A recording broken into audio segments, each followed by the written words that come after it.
পাত আনিছে মিক্স পাত পটল নুনি পাত পটলে মাৰিছে চাওঁ দাদা এয়া দাদা ধেমাজিৰ পৰা আহিছে গুৱাহাটীলৈ আজি বুটৰ দাইল পালেং শাকৰ লগত বনাব লওঁতেই দাদাই মেখেলা চাদৰ বিক্ৰী কৰিবলৈ আহিলে। নমস্কাৰ ৰাইজ, স্বাগতম জনাইছোঁ মোৰ ইউটিউব চেনেল আৰ্টিষ্ট লেডিলৈ। ব'লক আজি আমি বনাওঁ বুটৰ দালি পালেং শাকৰ লগত। মই বুটৰ দাইল লৈ লৈছোঁ, এতিয়া আমি বইল কৰি লওঁ। কুকাৰত মই ঢালি দিছোঁ। এতিয়া আমি এইটো বইল হ'বলৈ দিওঁ। কৰি কেৰাহীটো বহাই ধনিয়া, কুটি লোৱা পালেং শাক, আদা, নহৰু, জলকীয়া, কুটি লোৱা পিঁয়াজ, কচুৰি মেথি, হালধি, কুটি লোৱা বিলাহী, নিমখ আৰু এইবিলাক মছলাবিলাক। এতিয়া আমি তেল ঢালি দিছোঁ। তেজপাত আৰু শুকান জলকীয়া ঢালি দিছোঁ। কুটি লোৱা পিঁয়াজখিনি দি দিম। কুটি লোৱা বিলাহীখিনি দি দিম।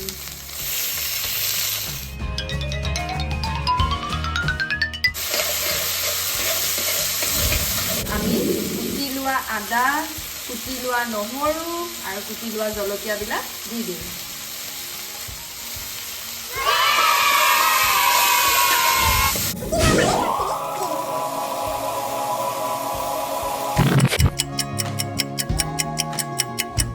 এতিয়া আমি ঢাকনিখন 2 মিনিটমান দি সিজিবলৈ দিওঁ।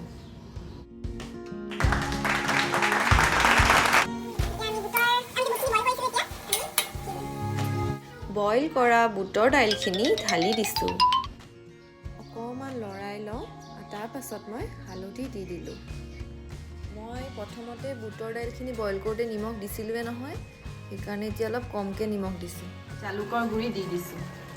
আমি জিৰা গুড়ি দি দিম। চব্জি মছলা দি দিছোঁ। ধনিয়া পাউডাৰ দি দিছোঁ। এতিয়া মই গৰম মছলা পাউডাৰ দি দিছোঁ আৰু ৰেড চিলি পাউডাৰ দিছোঁ।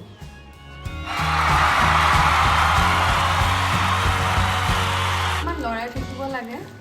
ঢাকনিখন দিয়া নাই আৰু অলৰেডি সিজাই আছে যে, সেইটো কাৰণে হৈয়ে গৈছে আৰু ধুনীয়া গোন্ধাইছে।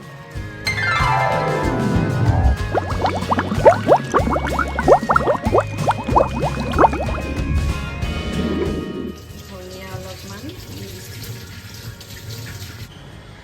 হৈ গ'ল। টেন আমাৰ বুটৰ দালি পালেং শাকৰ লগত ৰেডি। আপোনালোকেও খাই চাওকচোন। বাৰু ৰাইজ, অহাটো ভিডিঅ'ত আপোনালোকক আকৌ